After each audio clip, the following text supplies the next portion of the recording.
Recall, if we wanted to multiply x by x plus 2, we would need to distribute. So we would multiply x times x, and we'd get x squared.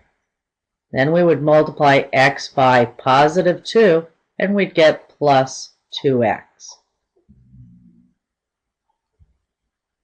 This problem is very similar. So we want to multiply the square root of 3 by this quantity. So we need to distribute. So we're going to multiply the square root of 3 by the square root of 3. Now remember, the square root of 3 times the square root of 3 is the square root of 9, which is 3. Or the square root of 3 squared. What happens? Square root and square, they undo each other, and we're left with the radicand, which is 3.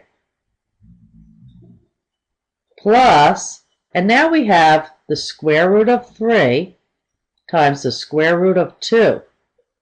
Well, they're both square roots, so we can push them together, and we get the square root of 6. Once we've multiplied, we have to see if we can simplify. Well, there are no like terms, and this radical has no perfect square factors in the radicand, so we are done. So this problem is very similar. We want to multiply the square root of 3 by 2 plus the square root of 2. So we're going to distribute. The square root of 3 times 2. That's like saying x times 2. We get 2x. Here we're going to get 2 square root of 3. We can never push together a non-radical with a radical. In other words, if the 3 is inside the radical, it stays inside. If the 2 has no radical, we don't put it inside. Okay, so now let's distribute here. We have the square root of 3 times positive square root of 2. Well, first of all, the result will be positive. And now we're multiplying two square roots, the square root of 3 times the square root of 2. Now we can push them together under one radical and say that's the square root of 6. Well, first of all, we cannot simplify either of these radicals. They're in simplified form. We have no perfect square factors in 3 or 6. They're not like terms because the radicands are different. We can't combine them, so we are done. This example again is very similar. We're multiplying 3 square root of 5 times the square root of 2 minus 3 square root of 5. Well, when we multiply these, so now we have 3 square root of 5 square root of 2. We can push together those radicals and say that's 3 square root of, and remember we're multiplying, 10. And now we're going to multiply 3 square root of 5 times 3 square root of 5. And it's a negative, so it's going to be minus.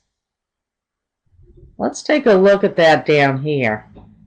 We have 3 square root of 5 times 3 square root of 5. Well, we're going to multiply the coefficients and get 9. And then we're going to multiply the square root of 5 by the square root of 5, which gives us the square root of 25, which is 5. So we have 9 times 5.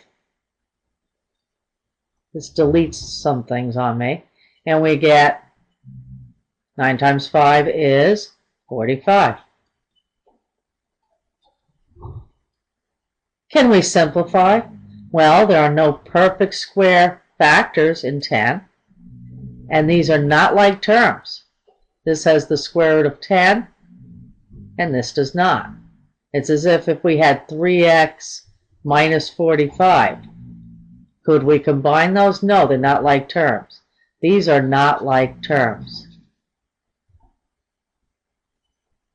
Okay, we want to multiply 3x square root of x times the square root of x minus 4 square root of 2.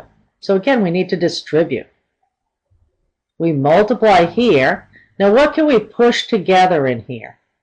Well, we can push together these radicals. So we have 3x times the square root of x times x, which is x squared. Now we're multiplying a positive times a negative. And let's take this off to the side. We have 3x square root of x times 4 square root of 2. What can we push together? Well, we can push together the 4 and the 3, and we get 12.